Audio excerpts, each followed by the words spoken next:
Well, we're just getting word. I don't know how we're going to cover this, but in real time. But apparently, the Trump rally has been postponed. Now we're looking at the protesters, a close-up picture. That's so these people are protesting inside, anti-Trump people, obviously trying to disrupt the event itself. And for whatever reason, I guess that's the reason the Trump organization has decided to cancel or postpone their rally tonight rather than try to do battle with the protesters. Let's listen.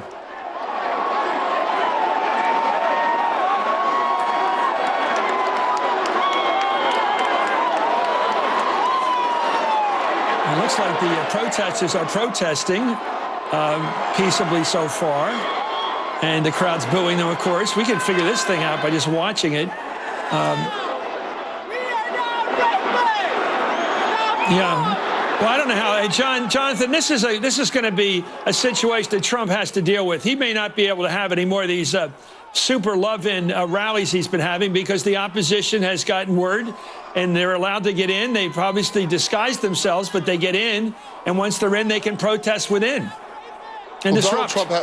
Donald Trump has a right to hold political rallies and to talk to his supporters and not have them canceled by mass protest all throughout the rest of the campaign. At the same time, he has a responsibility, as Dina said, to encourage his supporters to act in a civilized way. See what we're watching here? We're watching a small scuffle of a young woman who's just pulled a protester sign from her, ripped it up in front of her. The protester's giving her the finger. You're watching this. It's relatively, well, she's having the protester's actually enjoying this, but it's the kind of thing that could get escalated. Let's face it. Somebody's not going to have a smile on their face in a few minutes if this keeps up.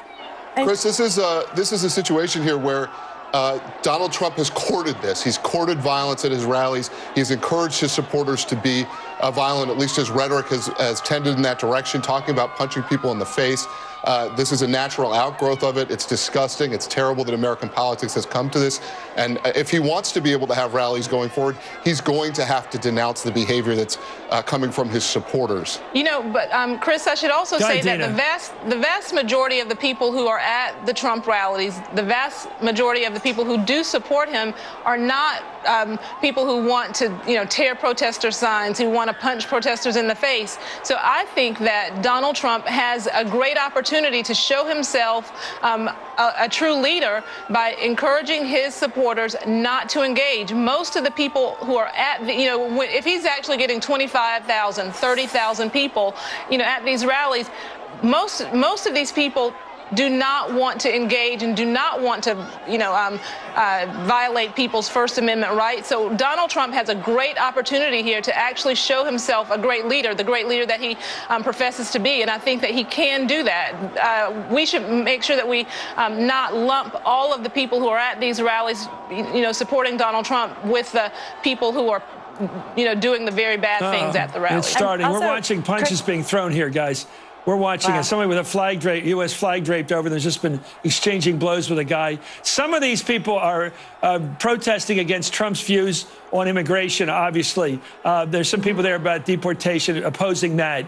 I imagine they're from the Hispanic community. I can't tell. But clearly that's an issue. What do you say to that, Jay? Because there's one thing to say your own people will be calm, but if you're igniting antagonism from other communities, they're going to show up just like your supporters are. They're going to show up and demonstrate rather aggressively like we're watching here.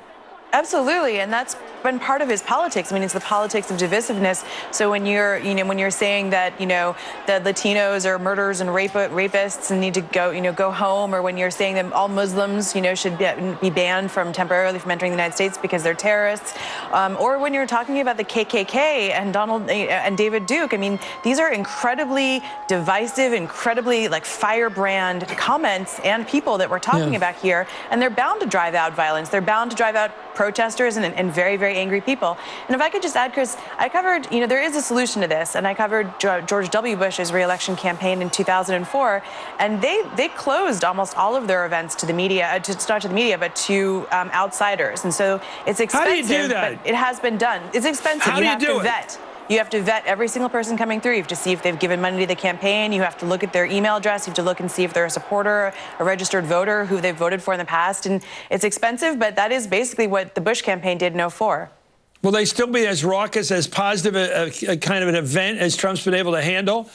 been able to gin up if he gets that keen on vetting people?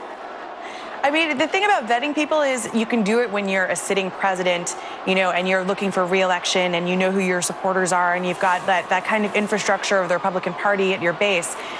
When you're the front runner of the party, when you're having these massive rallies with 20, 30,000 people, you know, every single day or every other day, that's a lot harder to vet. I mean, you're like the Bush events in 2004 never got beyond 3, 4, maybe 500, 600 people, but they were all pretty small. They weren't tens of thousands of people because of that reason. You know, we're watching here a scuffle. We're watching a scuffle here between the pro-supporters of Trump and the opposition. I don't know what it's all about, but when you can just look at the pictures we're looking at, this is a fight, a street fight, basically, with very strong emotions on both sides. And these people are within spitting distance of each other, and they're yelling at each other. I've seen a couple of people give the finger to each other. They clearly want to antagonize each other. This isn't a group of people on either side that wants to be friendly. They're both very angry here. You're seeing the people forming the armed locking themselves so they can't be thrown out. There's some tactics being used here. This is pretty ugly, and it looks like this is going to be the norm. Jonathan, looks like it's going to be the norm from now on if Trump keeps holding these events. Let's hope not, Chris. You know, one of the fundamental rights in America that we all enjoy is the right to peaceably assemble. And I think Donald Trump has been assembling, but his rallies have not been peaceable, and the people inside them have not been peaceable. And again, we're seeing this this natural outgrowth, I think, which is scary. It's frightful for American politics, and frankly, it's not politics. What we're looking at is something that you might see in a third world country. America's better than this. Yeah, and let me go back to Dina, because we were looking at this African-American guy being hauled away here.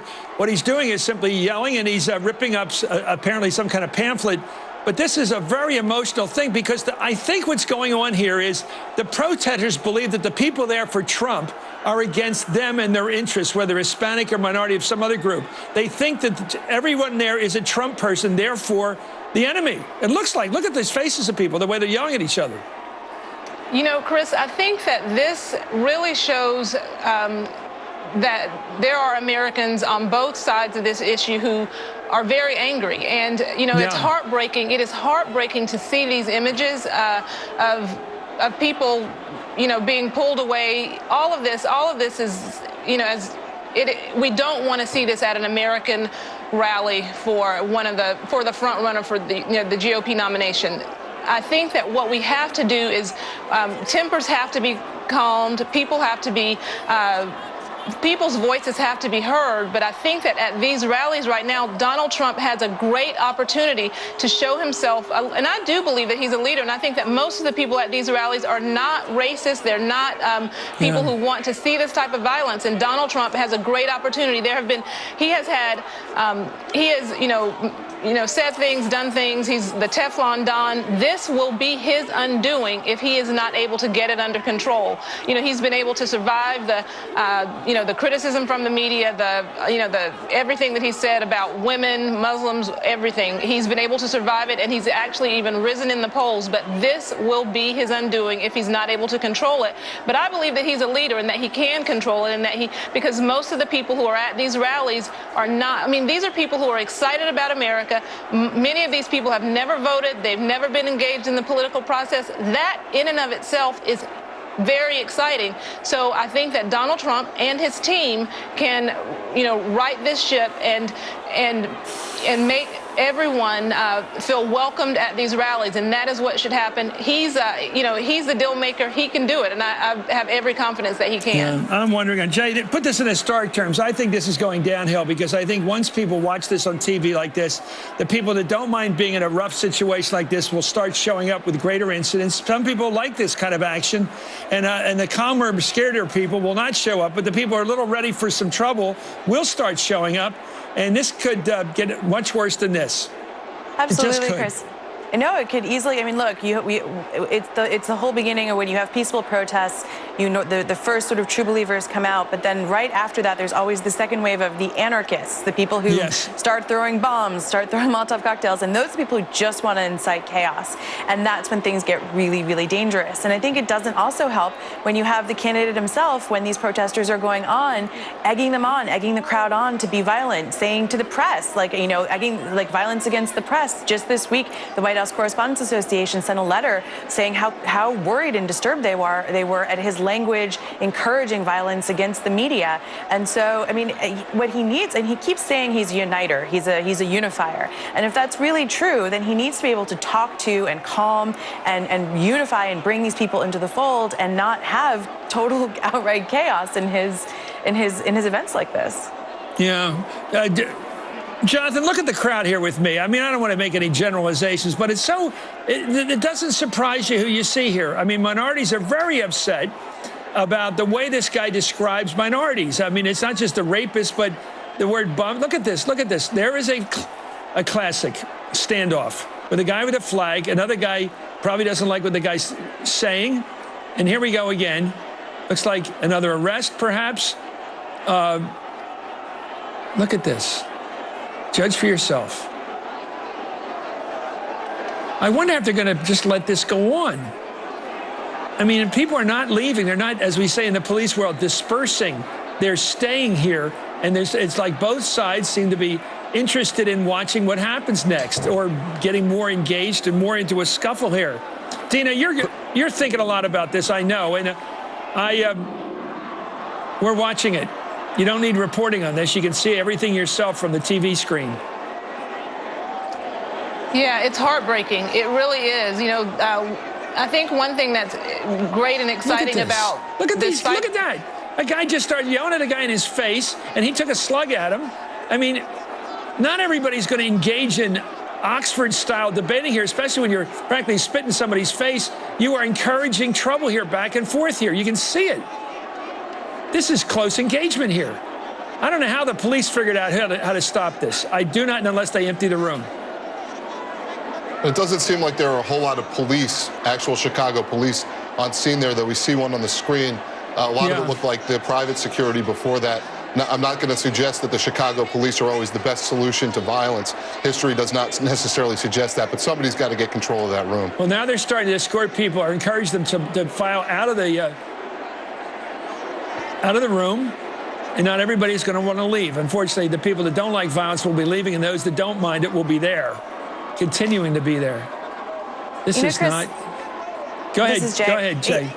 You see this, I mean, like in America, and it's so heartbreaking where you have, you know, the bases of both parties, whether it's, you know, the sort of 15 to 20% base of both parties, where they just don't listen to the other side. They don't talk to the other side. They listen to, you know, and they get all their news from just, you know, it's so narrow and cone driven, and they don't want to talk. They don't want to hear the other perspectives. And this is what we're seeing, I think, here is those two extremes come together here, and there's no talking it over. There's no communication here. They're not trying to you know, understand each other here. They're trying to really engage, and that's what's terrifying about Donald Trump's candidacy right now, is that that's what he brings out. I mean, he brings out these two sides of just total passion, but not any side willing to compromise, willing to listen, willing to, and then you wonder, how is he ever going to legislate? How is he ever going to, you know, bring countries together, let alone the American populace?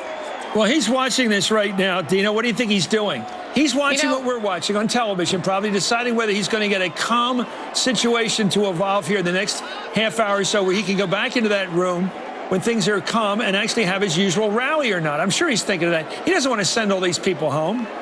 Well, you know, I think I'll have to disagree with Jay just a little bit. I think that he is, he's probably watching this, and I do believe that he recognizes that, again, this could be his undoing. He does want to win, and he recognizes that he will have to get this under control. And I believe, you know, even the Donald Trump that we saw last night in the debate, the more of a statesman, someone who is willing to, you know, tone down the, you know, the unusual comments, that Donald Trump is, I think that he will be able to recognize that the only way to get this under control is to address it face on, you know, face it, explain exactly what it is, and talk to his supporters, the people who listen to him, who really will pretty much do whatever he says. If he is the leader that I know that he can be, that he's able to stand in front of his people and tell them to calm down, and he can do that.